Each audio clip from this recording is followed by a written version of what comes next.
1592년 조선 건국 200년. 그동안 조선은 너무나 평화로웠다. 오랜 평화 속 국력에 쏟아야 할 힘은 정권 다툼에 치우쳐졌고 국방 체계는 무너졌다.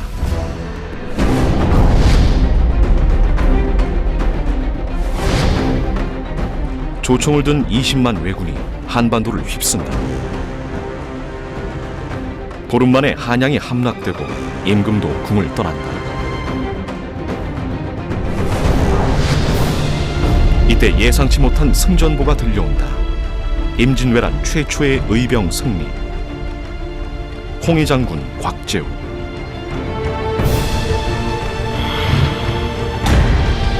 의향 호남에서도 의병이 일어난다. 칼 한 번 든 적 없는 평생 글쓰기와 후학 양성에 힘썼던 문인 재봉 고경명. 모두 정의를 위해 일어나라. 나도 그대들과 함께할 것이다. 고경명과 그의 두 아들의 순절은 이후 호남 의병의 기폭제가 됐다.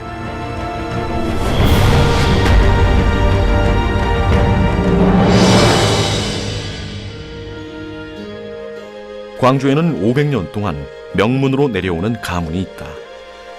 기씨, 고씨, 박씨. 그래서 기고박의 고장으로도 불린다. 조선시대 명문가의 조건은 대략 세 가지로 압축된다.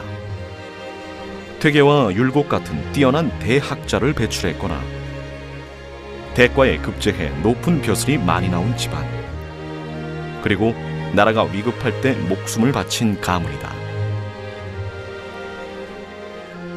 광주의 명문가 중 하나인 고씨 집안은 임진왜란이라는 국가적인 위기를 맞아 재봉 고경명을 비롯한 삼부자 모두가 의병으로서 목숨을 바쳤다.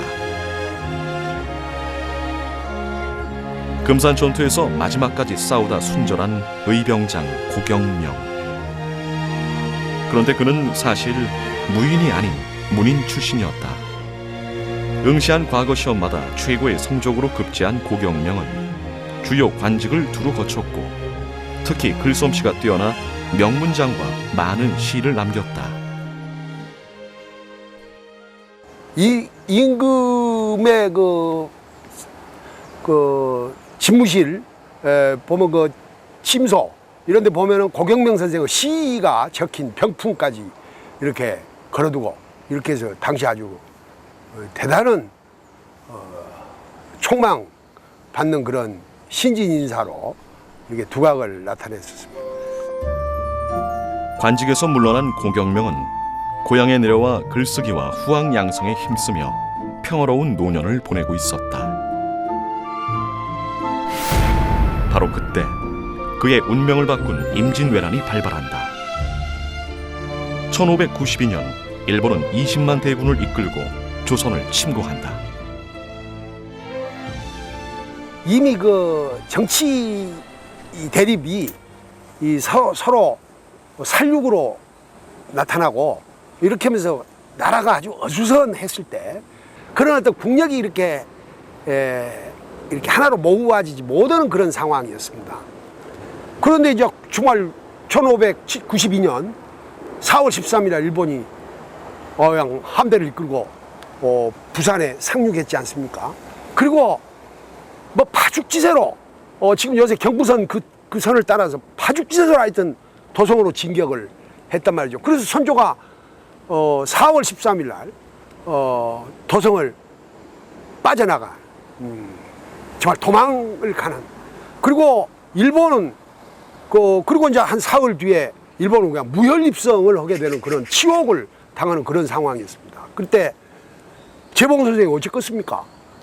그리고 여기 많은 그 인근의 선비학자들과 함께 서로 이렇게 이걸 어떻게 대응할 것인가 이렇게 해서 서로 결국 의병을 해야 되지 않겠습니까? 국가적 위기 상황에서 호남의 의병장들과 함께 나라를 위해 목숨을 바치기로 한 예순의 선비 고경명. 평생 글만 쓰던 60대 고령의 문인이 붓 대신 칼을 들었다.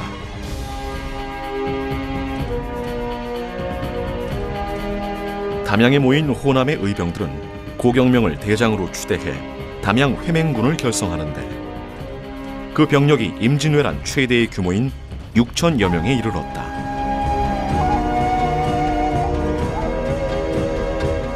(6월) 중순 담양 회맹군이 전주에 도착했을 때 관군이 임진강에서 참패했다는 소식이 들려온다.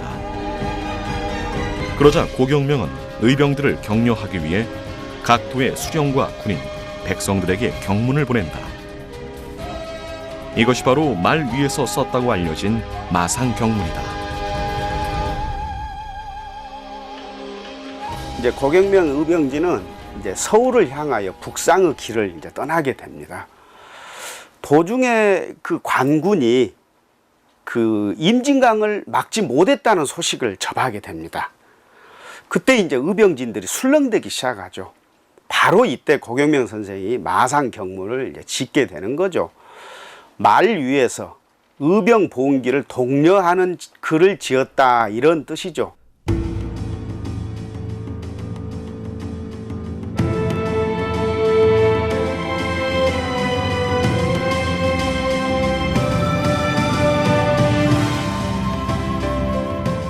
전열을 가다듬은 담양 회맹군은 한양으로 가던 길을 돌려 금산으로 향한다.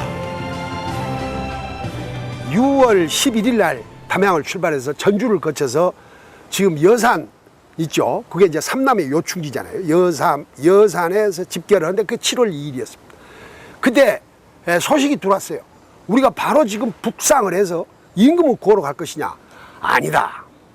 바로 지금 외적이 우리 호남을 삼키려고 지금 금산에 지금 집결해 있다. 그때 금산은 전라도 가장 외퉁이 땅이었습니다. 그리고 또 삼남에 또 상당히 충청도, 경상도, 전라도 그 한가운데 좀 있지 않습니까? 그래서 어제예요.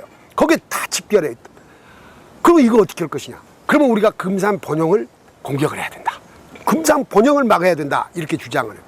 그래서 이 호남을 지킴으로 해서 나라를 구할 수 있다는 생각을 하게 된 거예요. 고경명이 이끄는 담양 회맹군은 관군과 연합해 금산성 탈환에 나선다. 공격과 후퇴가 반복되던 중 일본군의 집중 공격으로 전열이 붕괴되자 부하들이 고경명에게 후퇴를 권했다. 하지만 그는 끝까지 적과 맞서 싸우다 둘째 아들 고인후와 함께 최후를 맞이한다. 바로 고경명 선생의 순절이 바로 우리 호남에 알려졌습니다. 바로 우리 고경명 선생을 따라서 같이 공부도 하고 그걸 큰 선배로서 모셨던 해광이라고는 분이 있었어요. 그분이 이제 금산 전투 그 사정을 잘 알고 있었기 때문에 거기서 그분이 바로 말을 달려서 바로 우리 금산 전투가 지금 실패했다. 우리 호남이 다시 일어나야 된다라고 하는 그런 다시 경문을 보내게 됩니다.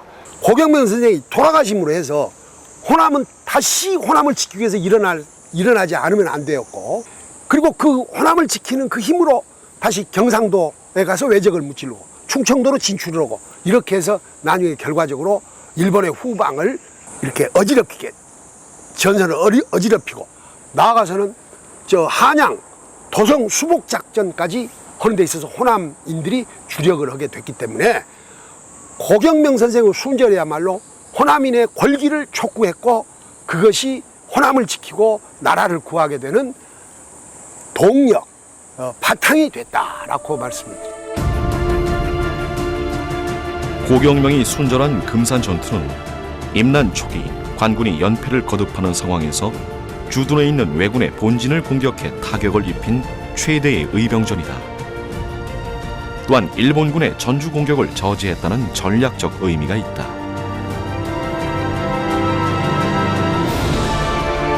고경명의 죽음은 의병 활동에 불을 지폈고 호남을 지켜낸 원동력이 됐다.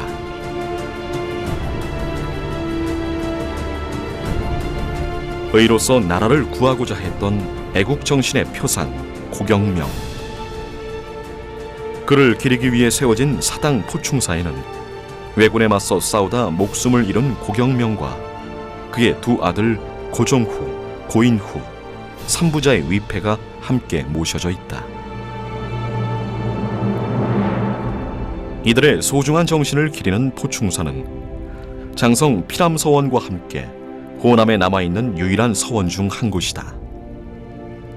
1865년 대원군의 서원 철필령이 내려졌지만 삼부자가 목숨을 바쳐 나라를 구한 충절이 깃든 포충사는 차마 폐쇄할 수 없었다. 포충사가 살아남았다는 것은 뭘 의미하겠습니까? 그만큼 고경명 선생이 보여준 애국 정신이 가치 있다, 이런 의미 아니겠습니까? 고경명과 그의 두 아들을 비롯해 동생과 조카까지 임진왜란 당시 의병으로 목숨을 잃었다. 외세의 침략에 대항해 싸운 그들의 정신은 조선 말까지 이어진다. 한말 의병장이었던 고경명의 후손 녹천 고광수는 호남 지역 의병의 선봉장이었다. 고광수 선생은 아까 고 재봉 선생의 둘째 아드님이신 고 임자 후자 그 의열공의 봉사손이세요. 1507년 정월 창평에서 의병을 일으키십니다. 그게 바로 그때는 을사늑약이라고 하는 것이 있고, 또 그렇게 해서 최익현 선생이 이 순창에서 의병을 해산하고 이제 대마도에 가서 순전하시고, 이렇게 해서 호남에 아주 그냥 억울한 아주 붕괴의 그런 어떤 그 기운이 이렇게 했을 때 가장 먼저 호남의 의병을 본격적인 의병을 일으킨 분으로 되어 있습니다. 그는 고경명 할아버지의 뜻을 이어받지 않을 수 없다라고 스스로 말을 합니다. 안타깝게 구례 연곡사에서 장렬하게 또 역시 순절하고 말죠.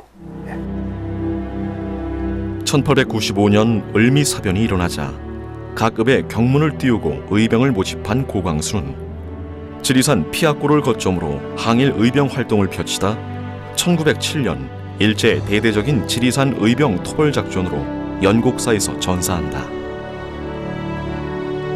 연곡사 뒤뜰 동백나무 그늘 아래에는 빼앗긴 나라를 되찾기 위해 일제 끝까지 맞서 싸운 항일 의병장 고광순의 순절비가 서 있다.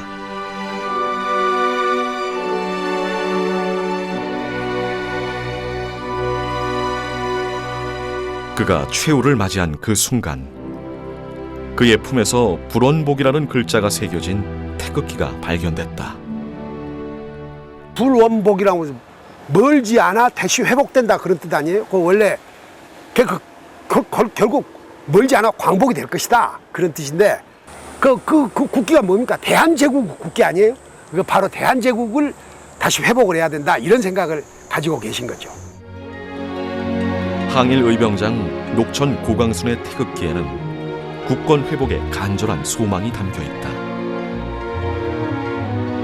구한말 고시 가문은 애국 개몽 운동에도 앞장섰다. 고경명의 11대 후손인 충강 고정주.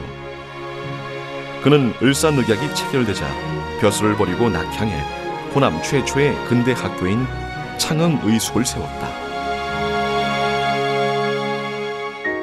창평 지역 정자의 효시인 상월정은 창흥의숙의 태자리로 고정주는 서울에서 교사를 초빙해 이곳에서 수학과 영어, 서양사 등 신학문을 가르쳤다. 당시 교사들의 월급과 학생들의 공부에 필요한 일체 비용은 만석군이었던 고정주가 사재를 털어 부담했다. 애국 계몽운동과 신교육운동에 헌신하며 만국의 한을 달랬던 그는 국민을 계몽하고 인재를 양성하는 것이 곧 나라를 구하는 길이라 생각했다.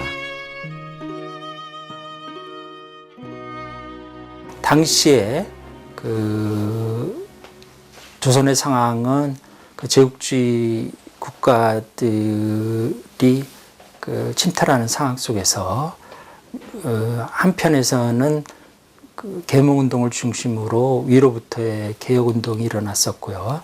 또 한편으로는 의병운동을 중심으로 해서 아래로부터의 그 변혁운동이 일어났었습니다.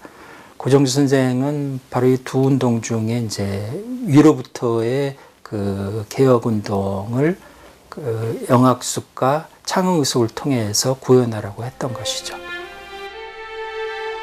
자신을 희생하면서까지 의의를 실천하는 참 선비정신의 표상 재봉 고경명.